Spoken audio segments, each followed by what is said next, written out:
ini memang merujuk pada pembantu raja yang berada di dalam. Dengan demikian, tentara wakil haji bertugas melindungi keselamatan penguasa daerah dan menjaga keamanan di wilayah tempat. Meski demikian, kekuatan tentara wakil haji tidak semuanya ditempatkan di daerah. Sebagian dari mereka berdinas di pusat untuk memperkuat angkatan bersenjata pemerintah federal. Selain untuk tujuan tersebut, pembagian kekuatan ini juga merupakan strategi agar risiko pemberontakan dari daerah menjadi lebih kecil, di samping faktor-faktor lain menyangkut pembiayaan pasukan.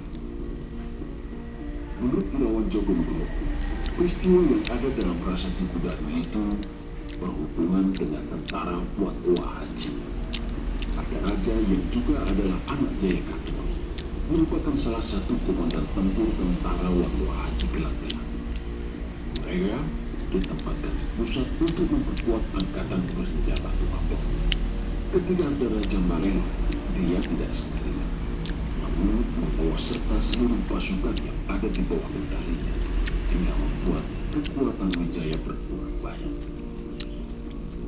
Saat itu, apa yang membuat Jaya Katuang berani menyerang pusat adalah karena pasukan federal yang berasal dari berbagai kesatuan angkatan, baik darat dan laut, telah diberangkatkan ke Melayu di bawah komando Mahesa Anabram.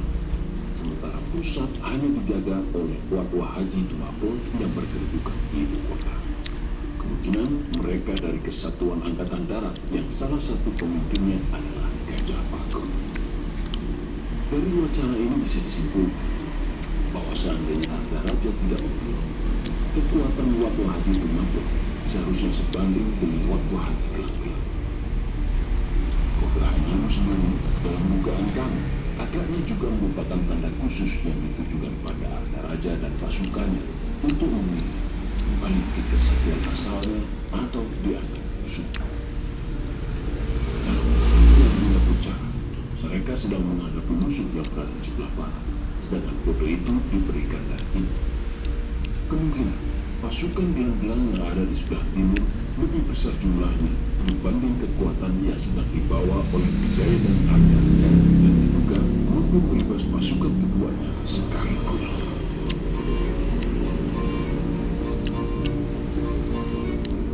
Di awal telah disebutkan bahwa selain Bayangkara yang bertugas mengawal keselamatan raja dan juga tokoh-tokoh penting, kesatuan dalam tubuh angkatan bersenjata Singasari maupun Majapahit cukup banyak.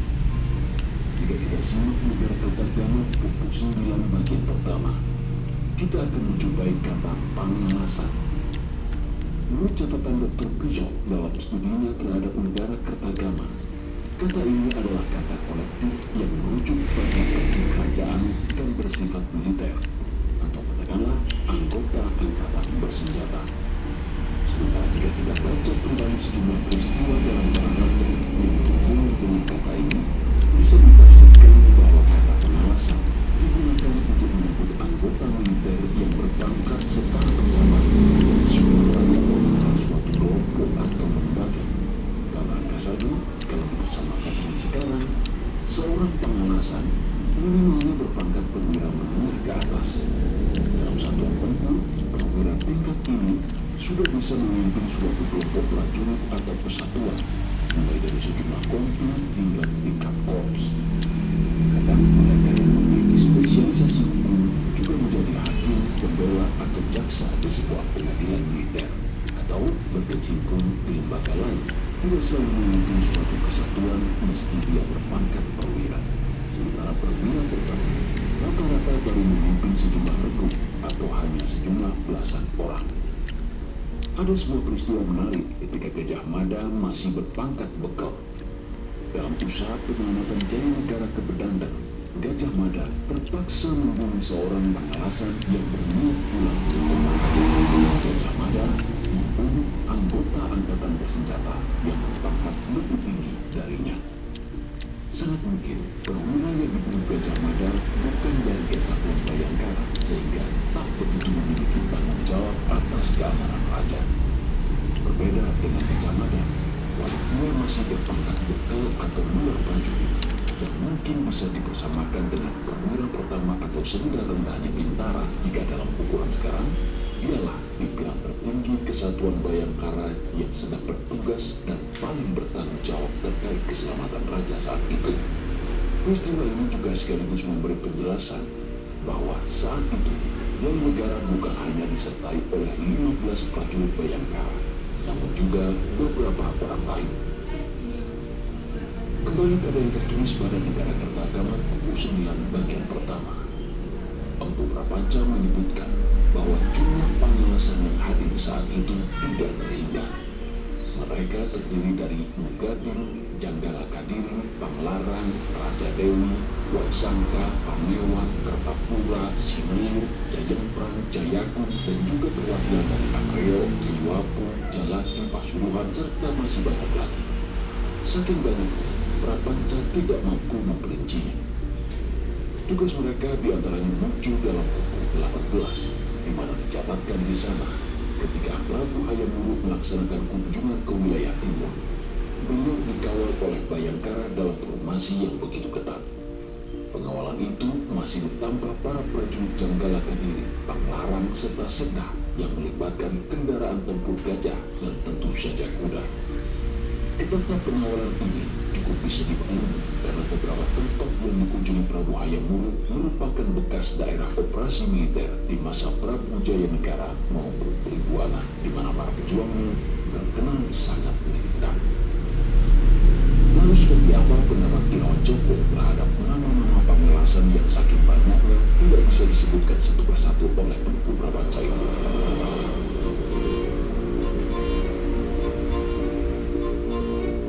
Menurut Irawan Joko, semua yang disebutkan di atas adalah nama-nama kesatuan dalam angkatan bersenjata Majapahit. Terkait kesatuan Sinilir, selain disebutkan dalam Negara Kertagama, kesatuan ini juga terperintahkan dalam Pararaton di era Singasari.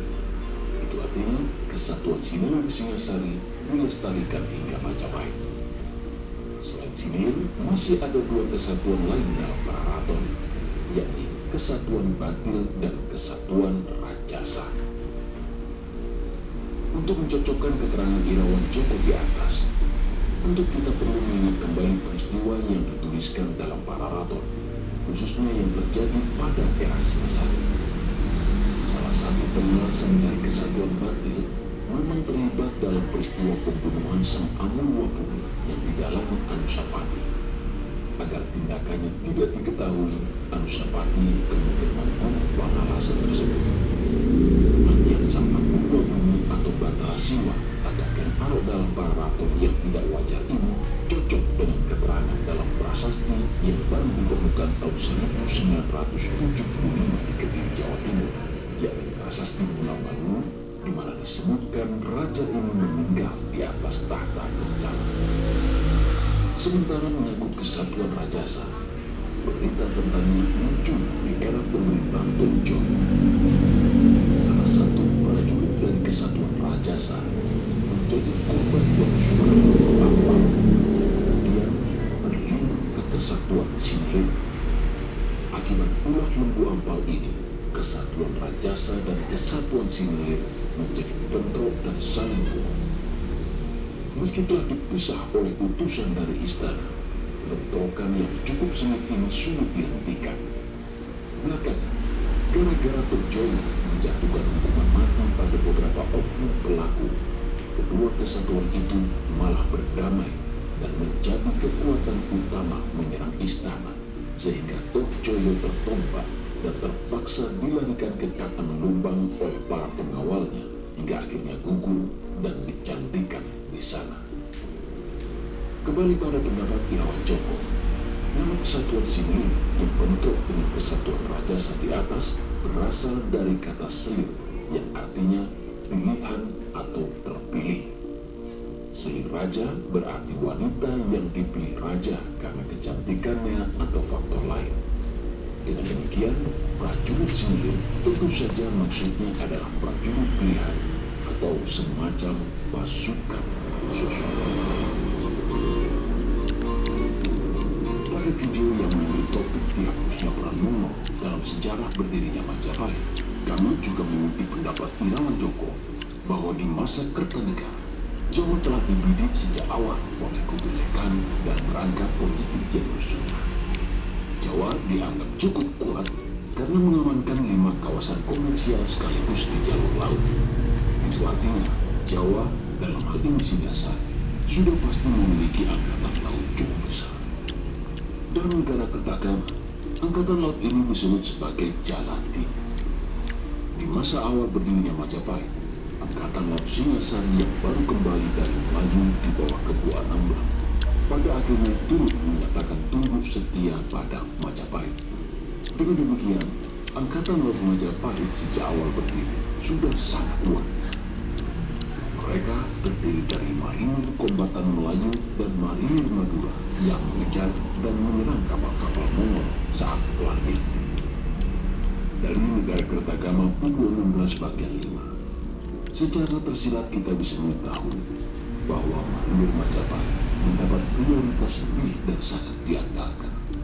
Di bawah Panglima Angkatan Laut yang termasuk dan berjasa, mereka akan membinasakan dan menggempur wilayah manapun yang telah melanggar perjanjian. Hidup pemacalah dan usaha Bali memberi keterangan. Dalam penyerangan ke Bali tahun 1343, tentara Majapahit dari luar Jawa turut dikerahkan.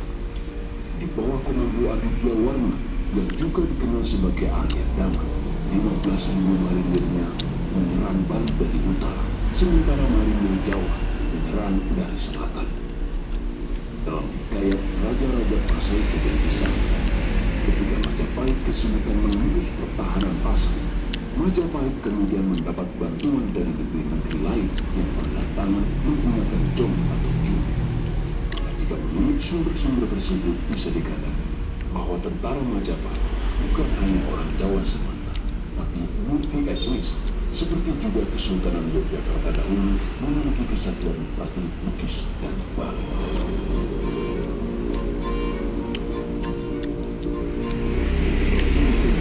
Semua kesatuan tersebut memiliki pemimpin masing-masing dan memiliki garis komando. Para pemimpin itu bertanggung jawab pada juru pangalasan. Juru pangalasan bertanggung jawab pada Tumenggung, katakanlah Panglima Angkatan Bersenjata. Sementara Tumenggung bertanggung jawab pada Mapate.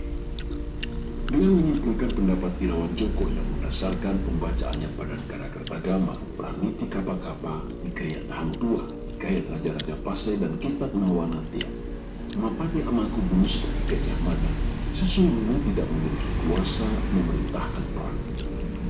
Dia hanya memiliki kuasa mengorganisasi persiapan dan pelaksanaan perang.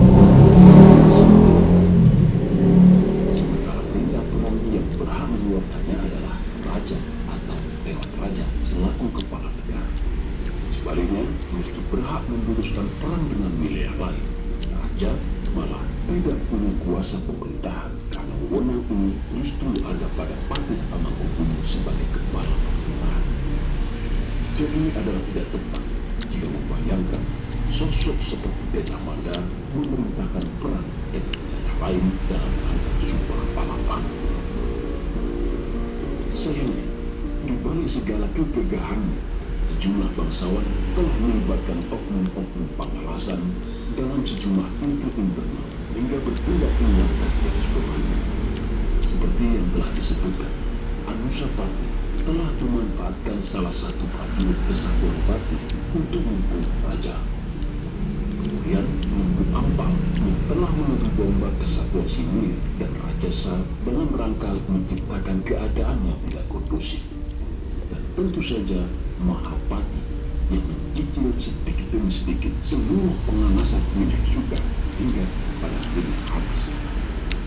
Namun di masa Hayam Wuru dan Gajah Mada, konflik internal yang memanfaatkan penganasan sudah tidak berjalan lagi. Itulah wacana kita kali ini. Sukses terus untuk Anda sekalian.